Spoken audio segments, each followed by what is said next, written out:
आज बनवूयात साबुदाणा बटाटा पापड. तर त्यासाठी अर्धा किलो साबुदाणा घेतला आहे. एका भांड्याने मोजून घ्यायचा आहे.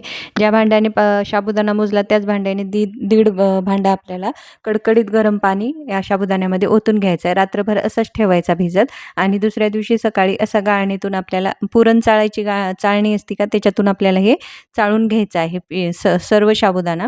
आता मी अर्धा किलो साबुदाणा घेतला आहे तर त्यासाठी मी 1 किलोभर बटाटे उकडवून घेतलेले आहेत. तर हे पण आपल्याला ह्या पद्धतीनेच बारीक करून घ्यायचे आहे. तर सर्व मिश्रण बारीक झाल्यानंतर त्याच्यामध्ये 1 मोठा चमचा लाल तिखट आणि चवीनुसार मीठ घालायचं आहे. याला व्यवस्थित असं मिक्स करून घ्यायचं आहे.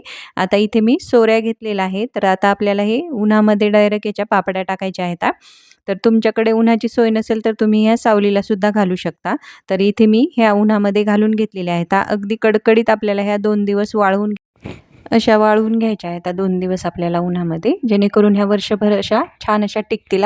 त्याला जाळ वगैरे पडणार नाही. तर बघू शकता सर्वच पापड्या मी घालून घेतलेल्या आहेत. आता या 2 दिवस कडकडीत वाळवून घेऊया. आता बघू शकता वाळलेल्या आहेत.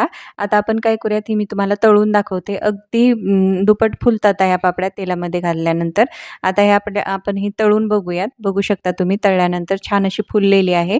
आता आपण हा पापड्या तुम्ही अशाच खाईपर्यंत आपण काय करूया, त्याचा एक चिवडा तयार करून घेऊयात. तर इथे मी पापड्याचा चुरा करून घेतलेला आहे. आता त्याच्यामध्ये आपल्याला काही जिन्नस घालायचे आहेत.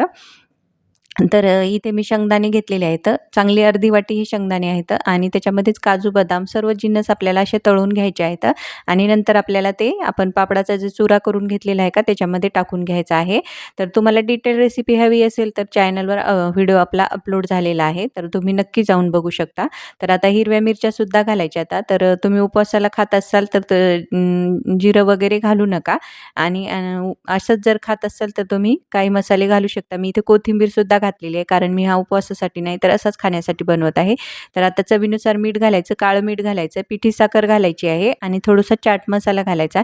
याला व्यवस्थित असं मिक्स करून घ्यायचं आहे. तयार आहे आपला उपवासाचा फराळी चिवडा. नक्की बनवून बघा. ह्या पद्धतीने पापड्या बनवून बघा आणि जाता जाता तेवढं सबस्क्राईब करून नक्की जा. लाईक करा, शेअर करा. धन्यवाद.